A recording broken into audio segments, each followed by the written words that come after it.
say is that all behavior change. People don't change for themselves more than they'll change for each other. At the core of your DNA is you want to be in the tribe.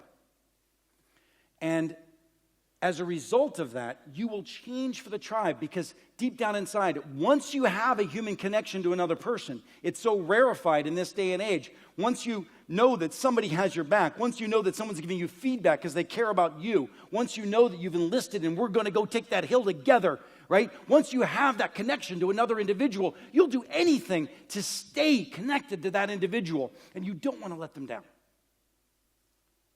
The problem with change management is when you don't have that connection and you're telling them to change.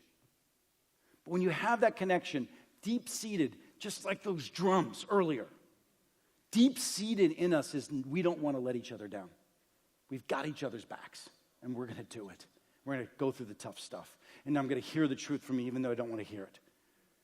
Who's got your back? And whose back do you have?